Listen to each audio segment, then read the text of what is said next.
tenido una excelente presentación y además el tema número 1 nos ha dado ese panorama que verdaderamente la gestión de un proyecto, cómo se establece. El tema número 2, acerca de la planificación y control del proyecto. Aquí nosotros vamos a establecer ese vínculo, esa relación de la forma como el gestor del proyecto, el director de un proyecto, planifica. Una planificación del proyecto que establece una relación de objetivos. Su definición del proyecto establece necesidades a las actividades del proyecto previsto y organiza el equipo. ¿Para qué? Para poder llevar una estimación del tiempo, señores, es muy importante. Los tiempos y los costos, que van de la mano ¿con quién? Con el presupuesto. También la planificación del proyecto establece un plano de ingeniería, ¿no? Estos técnicos profesionales que también van a servir de apoyo para poder establecer ese vínculo en cuanto a localización, en cuanto a la distribución, en cuanto a la infraestructura inclusive del proyecto. Los diagramas de flujo de caja, la distribución de los egresos, de los consumos, todo ese control dentro de lo que es la planificación del proyecto. Los detalles a la disponibilidad de los materiales. Ustedes tienen en ese cuadrito muy interesante que van a poder observar ahí, que es la planificación y cómo se controla el proyecto, ¿no? Programas del proyecto que nos van a permitir a nosotros poder de un vistazo saber cómo se encuentra, cómo está establecido, los indicadores, por ejemplo, de asignación de recursos de cada una de las actividades especificadas, ¿no? La relación de las actividades, cómo se van a dar y cómo se porta el día a día al poder revisar sobre una base regular, ¿no? Instrumentos como el CPM, el PERS, también el diagrama de GAMS, que es el que más se usa, los diagramas de Milestone o los programas de flujo de caja, ¿no? Que se distribuyen en cada uno de los días, ¿no? Y se establece esa asignación de recursos de acuerdo a las actividades específicas. El control del proyecto es también el que establece la vigilancia, ¿no? De los recursos, los costes, la calidad del presupuesto, la revisión y los cambios de los planes, como también la verificación de los recursos para poder responder a las demandas. Esto hace de que se desarrolle un informe y este informe se llama presupuesto, ¿no? El control del proyecto es en base al presupuesto o a las actividades que también se ven retrasadas, ¿no? Con ciertos márgenes. Esa es una forma como se establece entonces una planificación del proyecto donde se planifica, se programa y se controla. Los elementos básicos de un proyecto, el tiempo, los recursos, los costos de calidad que van a poder se van a poder establecer la calidad con el tiempo en un nivel de calidad mediante ¿qué? Los costos, mediante los presupuestos en un plazo determinado. Un pronóstico que fluye desde el plan, el seguimiento, el control y el informe de evaluación, en el cual el pronóstico es la planificación a largo plazo, es lo que hace para poder así cumplir con las metas, ¿no? Una definición clara de los objetivos, un presupuesto, unas actividades en las que se compone una duración del recurso. Entonces, ¿qué significa? Un pronóstico debe ser usado para mejorar la propia predicción a través de una comparación de pronósticos contra el valor real a alcanzar. Hablamos de plan. Es el desglose de un pronóstico e incrementos pequeños.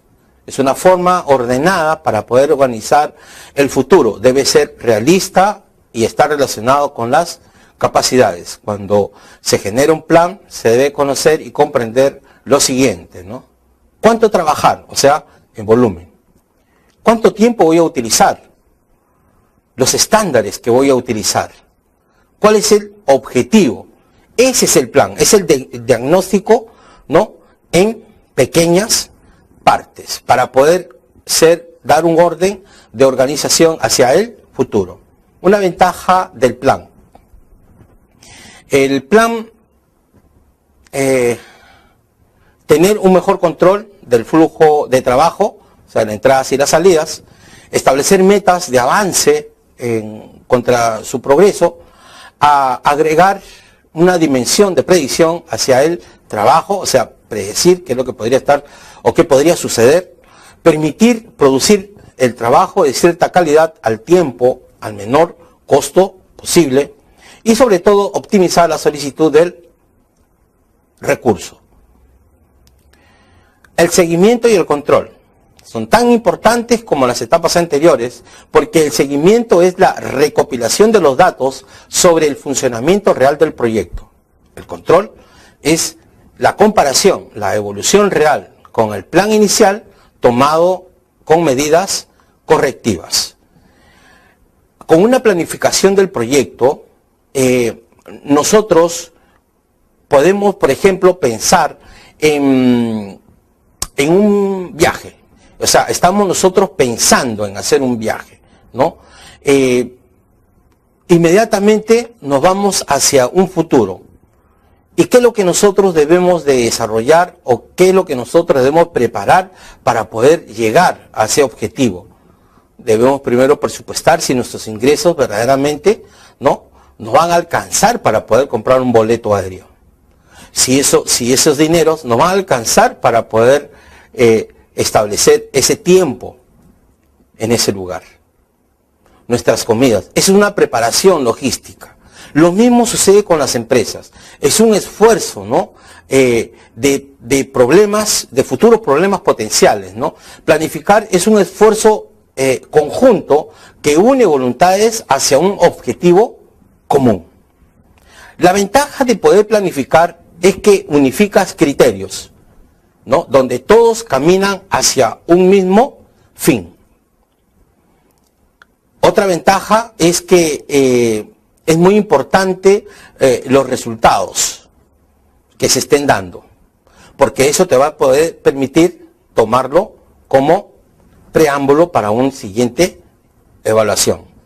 El tiempo, el cumplimiento del tiempo, saber también lo que se considera el poder llegar a la intención o a esta voluntad hacia ese objetivo común. La innovación, la planificación es innovar, ¿no? Es tratar de cambiar, pero cambiarlo con hechos para poder llegar a ser innovadores. La innovación se cumple en el tanto se dé. Las posibilidades de problema, descubrirlos o evitarlos. Mediante ciertas estimaciones, nos dicen, ¿no? Pero ¿qué es una estimación? La más exacta y honesta apreciación sobre los recursos necesarios para poder desarrollar los productos de un proyecto. Una estimación de la duración de las actividades donde van a tener entradas, herramientas técnicas y salidas.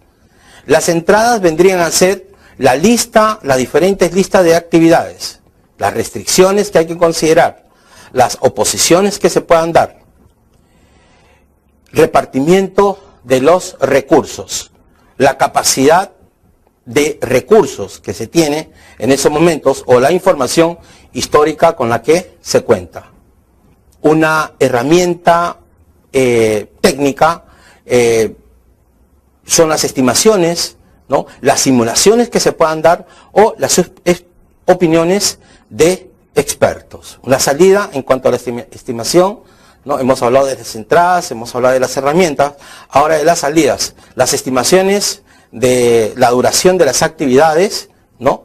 Las partes de las estimaciones también, las actualizaciones a la lista de las actividades, ¿no? Que son las que van a ver o se van a medir esta exacta y honesta apreciación de los recursos.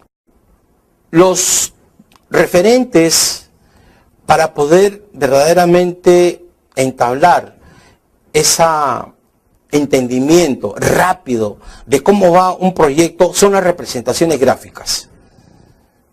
Representaciones gráficas que nos permiten a nosotros inmediatamente apreciar ¿Cómo se encuentra un proyecto?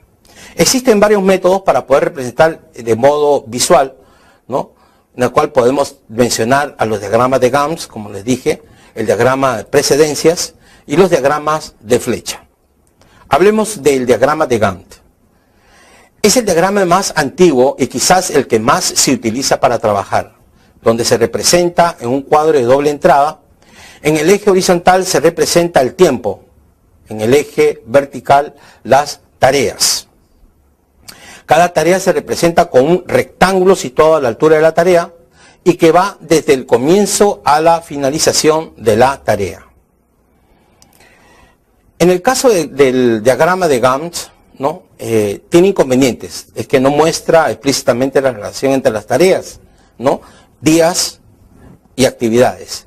Un proyecto con mucha tarea es complicado para poder crear este diagrama también. Tiene sus ventajas también. Es fácil de entenderlo, por eso que todos lo usamos. Se puede aplicar para la representación de utilizaciones de recursos. Ese es el diagrama de Gantt. El diagrama de precedencia se trata de un grafo ordenado total, donde las tareas se representan como nodos, ¿no? Las relaciones entre las tareas son los arcos. Todos los nodos tienen un mismo tamaño y pueden contener mucha información sobre esta tarea, ¿no? Los arcos van desde la tarea antecesora a la predecesora, indicándoles con una flecha. Algo así como el diagrama de red.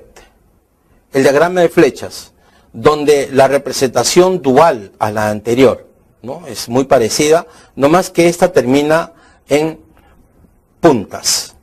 Las tareas se representan como arcos y nodos son los sucesos puntuales en el tiempo. Muestran que se ha alcanzado un estado al concluir todas las tareas que lleguen a él. Aparecen actividades ficticias asociadas a los estados parciales. Entonces, hemos visto cómo los diagramas también nos ayudan a nosotros a poder entender, a poder visualizar en forma rápida sobre la situación en la cual se encuentra un proyecto. Un proyecto es analizado de acuerdo a su ciclo de vida, como les dije en su primera parte, ¿no? El ciclo de vida de un proyecto. Cuando nosotros hablamos del ciclo de vida de un proyecto, estamos refiriéndonos al proceso de transformación de las ideas de inversión y el paso de los proyectos durante su vida a través de la fase de la preinversión, de inversión, de operación y de liquidación, además de contarnos con constancias y continuos sistemas de evaluación. Cuando nosotros hablamos de preinversión, hablamos de la identificación, de la selección, de la formulación y la evaluación del proyecto. Cuando nosotros hablamos de la parte de inversión, hablamos de la administración de la ejecución, donde nosotros vemos lo que es la planeación, la operación, el control y la revisión del proceso de inversión. Y cuando ya está puesta en marcha es la operación, la administración de la operación, donde también se ven los puntos de planificación, de operación, de control y de revisión. Aquí viene la evaluación ex post, donde se va a dar esta evaluación, ¿no?, de todo el ciclo operativo del proyecto. En la fase de preinversión corresponden a todos los estudios necesarios que se precisa adelantar antes de poder tomar la decisión a invertir, ¿no?, o no, ¿no? En este caso, pues, es el análisis de prefactibilidad, también se le llama, ¿no?, donde viene desde el momento de la idea, ¿no?, se monta un perfil y se desarrolla estas alternativas de prefactibilidad, ¿no?, donde se adelanta un poquito para ver si se aprueba o no el siguiente paso hacia la factibilidad. La etapa de la idea es objetiva, ¿no? Es la identificación de un problema o la solución de una necesidad para poder satisfacer. Como les dije, ese es el primer paso que se da en la gestión de un proyecto, ¿no? El poder también justificar la importancia del problema o las necesidades descubiertas, ¿no? Descubrimos que se necesita realizar una actividad o un producto, inmediatamente esto se desarrolla como una forma de solución a estos problemas, ¿no? Plantear las metas a alcanzar, la identificación preliminares alternativas básicas, un estudio de nivel de perfil, ¿no? Se podría dar acerca de la precisión o la incorporación de información adicionales o alternas. La segunda fase es la fase de inversión. En esta fase se realizan todas las actividades o las tareas tendientes a ejecutar físicamente el proyecto, como fue planificado en la fase de preinversión, para así concretar los beneficios netos estimados. La fase de inversión se puede subdividir en dos etapas, de diseño y de ejecución. Estamos hablando de la fase de inversión. En la parte de diseño, la tarea que se debe de realizar en esta etapa es la elaboración de la configuración de las características de arquitectura y de ingeniería. Ahí viene el proceso técnico, ingenieros. Ajustar los últimos detalles previstos a la ejecución con el fin de reducir al máximo los posibles riesgos inherentes a todo proyecto. Ejecución. Hablamos ya del diseño, ahora viene la ejecución. Como nos indica la palabra, la etapa corresponde a la ejecución física del programa o del proyecto, es decir, la construcción de los bienes de capital definidos con anterioridad. Dentro del proceso de ciclo de vida del proyecto, la tercera fase es la fase de operación. En esta fase consiste simplemente en la puesta en marcha del proyecto para poder concretar así los beneficios netos o estimados de preinversión, tanto en la fase de inversión como en la parte operativa, ¿no? Que se ven hacia las tareas del monitoreo y la evaluación, y así mejorar y controlar las actividades que han planificado. La cuarta fase de liquidación es en el momento en el que se da por finalizado el proyecto, recuperando el valor residual de los insumos durables en el caso de que existiera. Además, se realiza la evaluación ex post o impacto del proyecto, ¿no? que ha generado durante el tiempo, ¿no? Después de haber sido utilizado, ¿no? Durante el tiempo. En conclusión, se ha visto que la planificación y el control son necesarias para poder provocar una medición restringida a este solo aspecto. Muchas veces los proyectos de inversión involucran otros factores que solo pueden ser evaluados desde un punto de vista subjetivo o en el universo del consumidor, y que en última instancia pueden ser estos factores decisivos para poder aprobar o rechazar el proyecto. Considerar los efectos intangibles también es muy importante, ¿no? Porque imponen la necesidad de sistematizar un método que permitan encontrar las referencias de valoración necesarias y justas. Hasta aquí, señores, el tema número 2.